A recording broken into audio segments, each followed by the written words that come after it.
Good old coffee. It's almost done.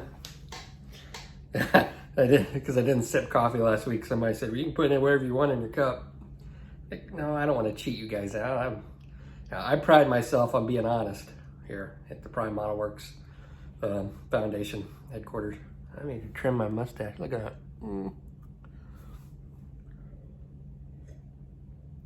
So when I say I'm drinking coffee, fellas.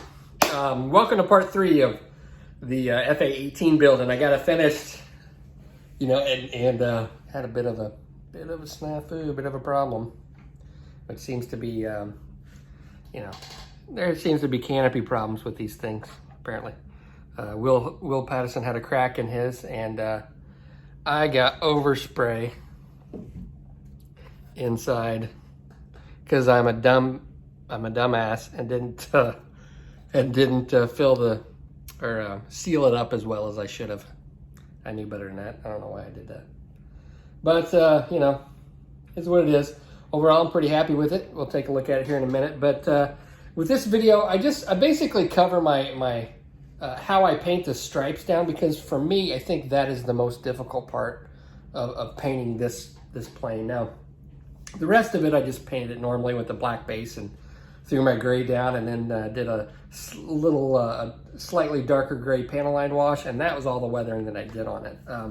But the main thing is the most difficult part, I felt, was laying down the stripes, because, you know, it's something you can screw up really easily. It sounds simple, you just lay down masking and stripe it, but it can get screwed up pretty easily. So I just show you my thought process on that. For those of you that want to skip that part of the video, I'll put a timestamp right here, and you can just see the finished model and then see some pictures. So let's go on with the video. Alrighty, fellas, you can see, as we left off in the last video, I had it in primer, and I used my Mr. Finishing Surfacer Black, and I'm going to paint the blue stripes. Now, this isn't going to be that easy, but the kit supplies you. Let me grab these decals here. Okay, so I'm doing a hodgepodge. Obviously, I'm doing Top Gun, the Top Gun plane. And here are the kit decals, which they do give you the decals for these.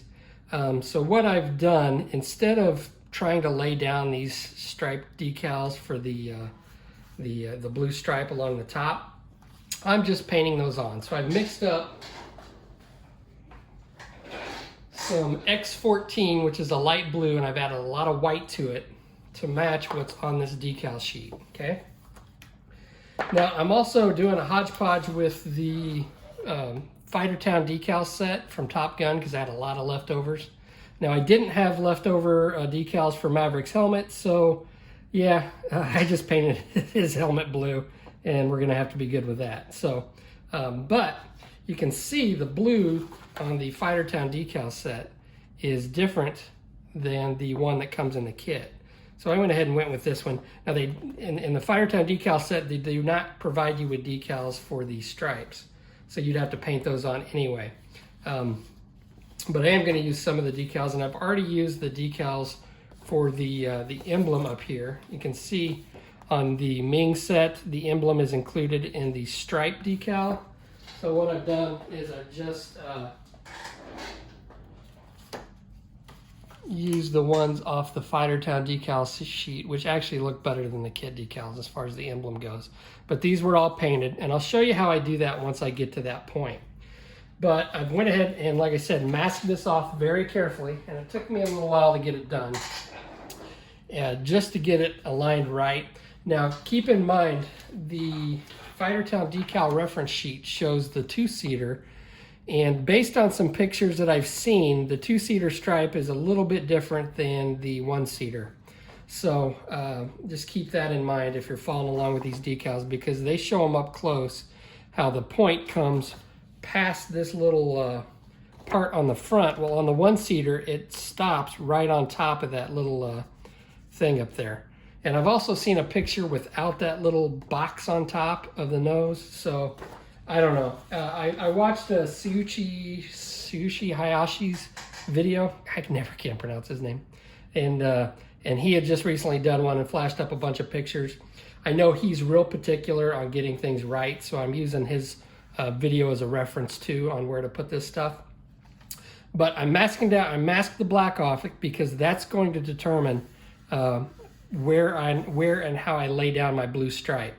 Because you could, spray the blue and mask it off, but then if something's off, then you're gonna have to redo the entire blue if it doesn't look right with the black. So went ahead and got that down as best as I could. I think it's pretty even, and based on the pictures, I think that will suffice. So now what I'm going to do is I'm going to do some black basing. I'm just going to model some white XF2, and then I'm going to come back and spray light ghost gray. When I have a custom mix here with my Tamiya paints of XF19 at a 1:3 ratio with XF2. So that's what I'm going to do. And once I get that done, I'm going to rip off my masking, and then we'll start laying down the masking for the blue stripes.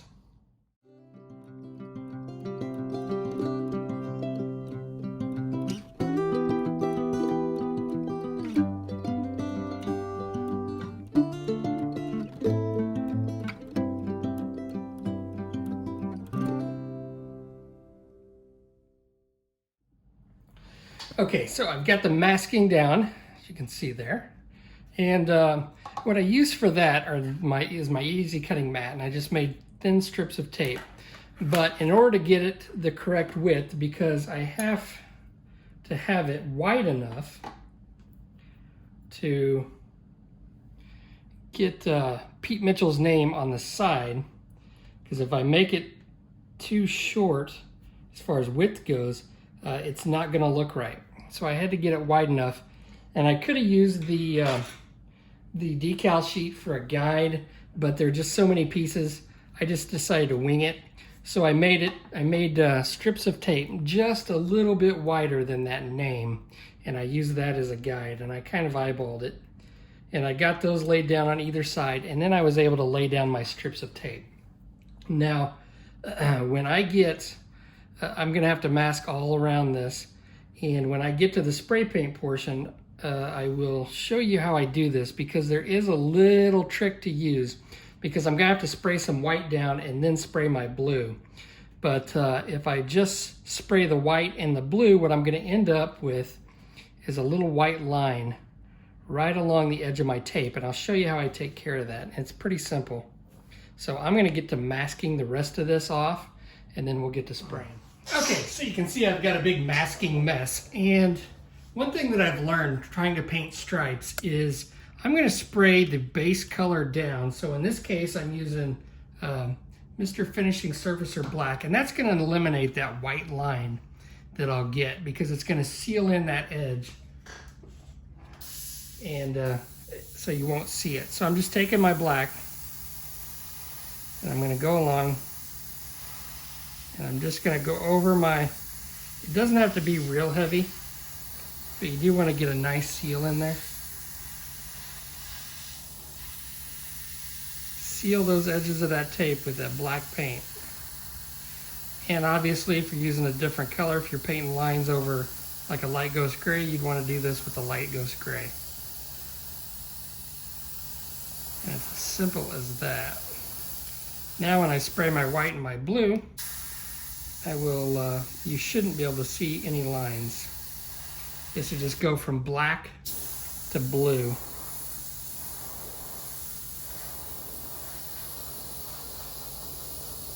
Now I'm probably gonna have to do some touch-ups with a brush. I'm not sure how good my masking is. I use real thin strips of tape, and it's kind of hard to get a good seal when you cut the Tamiya tape real thin like this. So we will see. So I'm going to stop the video here. You get the idea, and then I'm going to go ahead and paint my lines, and I'll rip up the masking and see what I got.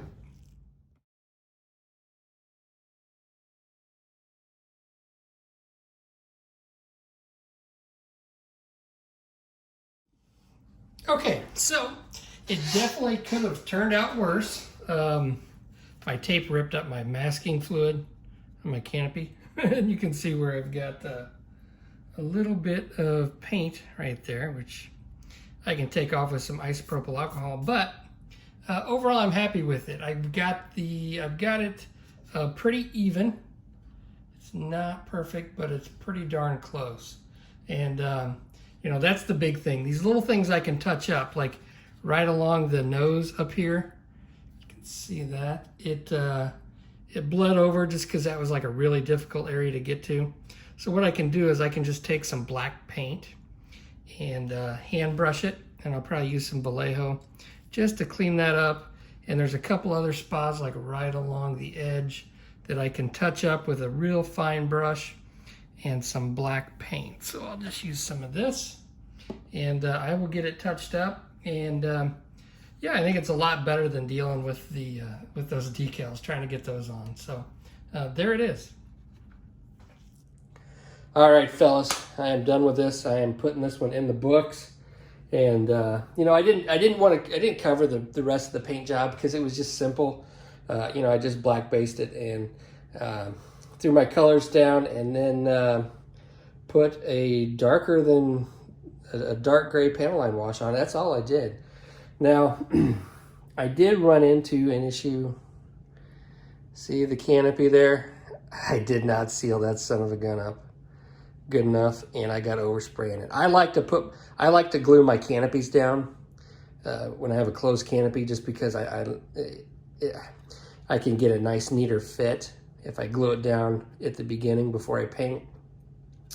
And I knew when I put this down, I should have added some filler. There's just a few little spaces, kind of hard to tell here because it got covered up with paint.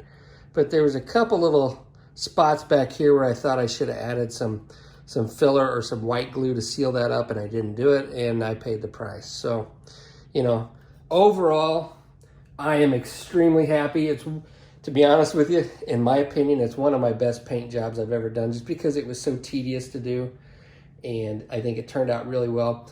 But it's kind of like going to the prom when you're all dressed up and you look real pretty, and then you've got a big pimple on your forehead. Well, I got a big pimple on here, and it's the canopy. So that sucks. That really sucks. But, you know, it is what it is. One of life's smaller problems, if we're all being honest with each other. But, yeah, the landing gear bays went together pretty well. There was one part on here that I had forgot to put on the front landing gear, and by the time I put it on, I figured it out because there's a hole in there. And I just said, screw it, that's fine. Nobody's gonna notice. So, but yeah, the doors went on pretty well. The landing gear went in pretty good. These fit in here real nice. You can see, I like to sand when I put plane on the wheels. I like to sand away a flat spot if they don't give you a flat spot, just because I like the way it sits on the base better.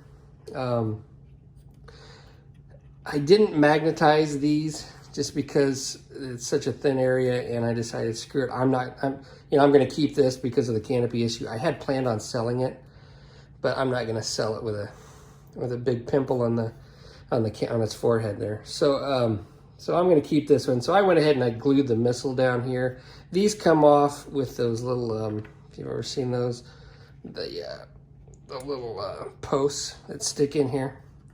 These bombs. But yeah, overall, I'm pretty happy with it. That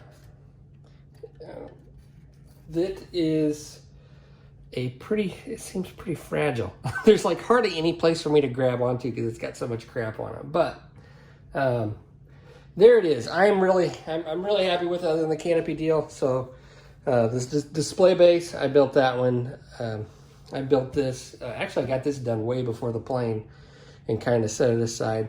But if you want to see how I build my or make these aircraft carrier bases, I have a video.